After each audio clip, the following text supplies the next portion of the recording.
नमस्कार दोस्तों, स्वागत है आप सभी लोगों का इंडियन फ्लाइंग के आज के इस नए वीडियो में। फ्रेंड्स, यहाँ पर एयरलाइंस और ट्रैवल से जुड़ी हुई कई सारी बेहद ज़रूरी और काम की अपडेट सामने आ रही है, जिसकी जानकारी हम आगे इस वीडियो में आप सभी लोगों को देने वाले हैं। सो वीडियो को पूरा लास्ट तक जरूर देखें ताकि आपको ये सारी जानकारी मिल सके। सबसे पहली जानकारी जो यहाँ पर सामने आ रही है वो एयर बबल्स एग्रीमेंट को लेकर आ रही है। आपको बता दें कि भारत सरकार जो है सऊदी अरब की गवर्नमेंट के साथ एयर बबल्स के तहत फ्लाइटों को चालू करने की तैयारियां शुरू कर रही है। इसकी जानकारी खुद यहां पर भारत के civil aviation minister Jyotiraj Scindia की तरफ से बताया गया है। ज्योतिराज सिंधिया ने लोकसभा में इस बात की जानकारी दी है कि भारत सरकार दुनिया के 10 और देशों के साथ एयर बबल्स के तहत फ्लाइटों को चालू करने की तैयारियां शुरू कर रही है, जिसमें सऊदी अरेबिया का भी नाम शामिल है। अब तक भारत सरकार ने दुनिया के 31 देशों के साथ एयर बबल्स के तहत फ्लाइटों को चालू कर दिया है और अब आगे आने वाले समय में दुनिया के 10 और देशों के साथ एयर बबल्स के तहत फ्लाइटों को चालू करने की तैयारियां शुरू की जा रही है। अगली बड़ी अपडेट यहाँ पर भारत में नए वेरिएंट कोरोना वायरस ओमिक्रॉन को लेकर खबर आ रही है। आपको बता दें कि कर्नाटका से 2 नए मामले देखे गए हैं, जिनमें नया वेरिएंट कोरोना वायरस ओमिक्रॉन के केसेस देखे गए हैं। जी हाँ दोस्तों, यहाँ पर भारत में भी नया वेरिएंट कोरोना वायरस जिसका नाम ओमिक्रॉन है उसकी रिपोर्ट हो चुकी है और भारत में भी अब ओमिक्रॉन वेरिएंट का मामला सामने आ चुका है। इसकी जानकारी खुद यहाँ पर भारत सरकार ने दी है, जहाँ पर उन्होंने प्रेस कॉन्फ्रेंस में बताया है कि भारत में भी अब नया वेरिएंट कोरोना वायरस आ चुका है, लेकिन इससे डरने की कोई बात नहीं है। सिचुएशन अंडर कंट्रोल में है और जिन लोगों के पास से भी ये नया वेरिएंट पाया गया है वो सभी लोग इस समय क्वारंटीन सेंटर में हैं और इसके साथ साथ जितने भी लोग उनके संपर्क में आए हुए थे वो लोग भी आइसोलेट कर दिए गए हैं।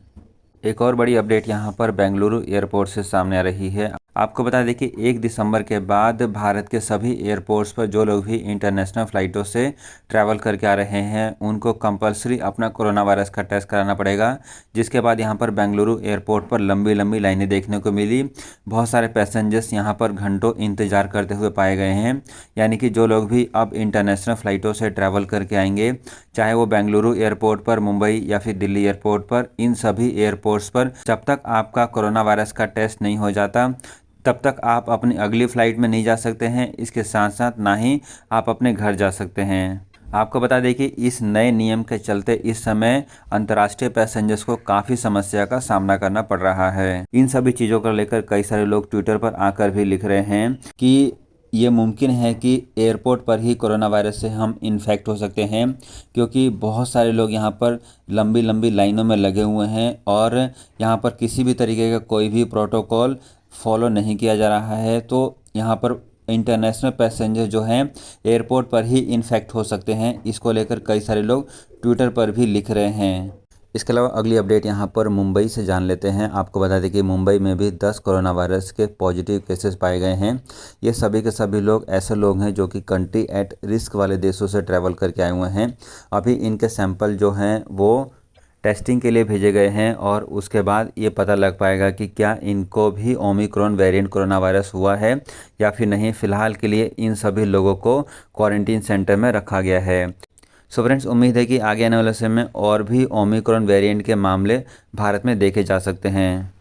इसके अलावा फ्रेंड्स, अगली अपडेट यहाँ पर टेस्टिंग को लेकर सामने आ रही है। आपको बता दें कि जितने भी बड़े एयरपोर्ट हैं जैसे कि दिल्ली एयरपोर्ट, मुंबई एयरपोर्ट या फिर बेंगलुरु एयरपोर्ट, इन सभी एयरपोर्ट्स पर 2 तरीके का कोरोना वायरस टेस्ट हो रहा है। पहला जो टेस्ट है वो नॉर्मल टेस्ट है जिसको RT-PCR टेस्ट बोलते हैं। ये टेस्ट कराने का खर्चा आपको तकरीबन 500, 600 या 700 रुपये का पड़ेगा और इसका रिजल्ट आपको 5 से 6 घंटे में मिल जाएगा।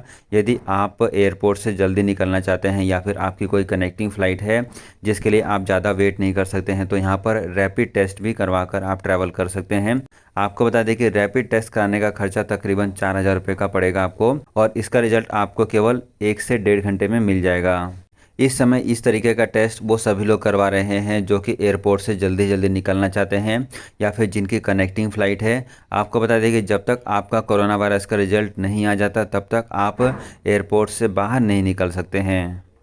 इसके अलावा फ्रेंड्स अगली अपडेट जो सामने आ रही है वो BFS ग्लोबल से आ रही है। आपको बता दें कि BFS ग्लोबल ने यहाँ पर जानकारी दी है कि वो अब मुंबई सेंटर पर और भी कई देशों के लिए अपनी वीज़ा की सर्विसेज को शुरू कर चुके हैं।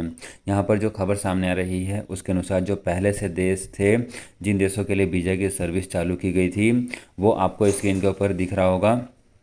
इसके साथ साथ और भी कई देशों को इस लिस्ट में शामिल किया गया है, जिसमें ऑस्ट्रिया है, डोमिनिकन रिपब्लिक, नॉर्वे, नाइजीरिया, इसके अलावा इस्टोनिया, फ्रांस, थाईलैंड, पोलैंड, पुर्तगाल, South Africa, Sweden, Netherlands, Turkey, UAE, UK, Ukraine और USA। इन सभी देशों के लिए भी वीज़ा की सर्विस मुंबई सेंटर पर शुरू हो गई है। सो फ्रेंड्स, यहाँ पर भारत से यदि आप इन देशों में ट्रैवल करके जाना चाहते हैं और आप वीज़ा की सर्विस अवेल करना चाहते हैं तो इसके लिए आप BFS ग्लोबल से संपर्क कर सकते हैं। इन सब के अलावा फ्रेंड्स अगली अपडेट जेट एयरवेज को लेकर जान लेते हैं। जैसे कि आप सभी लोगों को पता होगा कि जेट एयरवेज जिसका मामला NCLT में पड़ा हुआ था और अब NCLT से और अब यहाँ पर जेट एयरवेज फिर दोबारा से अपनी फ़्लाइटों को साल 2022 में चालू करने की तैयारियाँ शुरू कर रही है। इसी को देखते हुए यहाँ पर एक बड़ी खबर सामने आ रही है कि जेट एयरवेज जो है वो बोइंग कंपनी से बातचीत कर रही है और इस बातचीत में जेट एयरवेज बोइंग कंपनी से और भी नए एयरक्राफ्ट खरीदने की तैयारियां शुरू कर रही है। यहां पर जो लाइव मिनट की जो रिपोर्ट सामने आ रही है उसके अनुसार जेट एयरवेज के जो नए मालिक हैं वो बोइंग कंपनी से तकरीबन $12 बिलियन की डील करने वाले हैं और इस 12 बिलियन की डील में जेट एयरवेज के नए मालिक तकरीबन 100 एडिशनल एयरक्राफ्ट बोइंग कंपनी से खरीद सकते हैं। इन सब के अलावा फ्रेंड्स भारत में अब आगे आने वाले समय में आप एयरपोर्ट पर फेशियल रिकॉग्निशन की सर्विसेज भी देख पाएंगे। जी हाँ दोस्तों, इसको लेकर यहाँ पर भारत के सिविल एविएशन मंत्रालय की तरफ से जानकारी देकर बताई गई है कि भारत सरकार इस समय डिजी यात्रा को इम्प्लीमेंट करने की कोशिश कर रही है और शुरुआत में 4 एयरपोर्ट पर इन सर्विसेज को चालू किया जाएगा और आगे आने वाले समय में यदि आप इन 4 एयरपोर्ट से ट्रैवल करेंगे तो आपका जो भी बोर्डिंग प्रोसेस होगा वो सारी की सारी चीज़ें आपके फेशियल रिकॉग्निशन से पूरी की जाएगी। यहाँ पर टोटल 4 एयरपोर्ट जो बताए गए हैं उनमें वाराणसी एयरपोर्ट, पुणे का एयरपोर्ट है, कोलकाता और विजयवाड़ा, इन 4 एयरपोर्ट को शुरुआत में रखा गया है जहाँ पर ये डिजी सर्विस को शुरू किया जाएगा। और यदि आप इन 4 एयरपोर्ट से ट्रैवल करेंगे तो आपकी जो भी बोर्डिंग प्रोसेस होगी वो फेशियल रिकॉग्निशन के माध्यम से पूरी की जाएगी। इसका पूरा करने का टारगेट जो है मार्च 2022 का रखा गया है। सो फ्रेंड्स, ये थी आज की एयरलाइंस और ट्रैवल से जुड़ी हुई कुछ बेहद ज़रूरी और काम की अपडेट। ऐसी और खबरों को यदि आप डिटेल में जानना चाहते हैं तो हमारे इस चैनल को जरूर सब्सक्राइब करके रखें, क्योंकि हम यहाँ पर इन सारी खबरों को आप सभी लोगों के लिए लेकर आते रहते हैं। इसके अलावा फ्रेंड्स, इस वीडियो को आप ज़रूरतमंद लोगों को जरूर शेयर करें। जो लोग भी इंटरनेशनल फ़्लाइटों से ट्रैवल करने वाले हैं उन लोगों तक आप इस वीडियो को ज़रूर पहुँचा दें।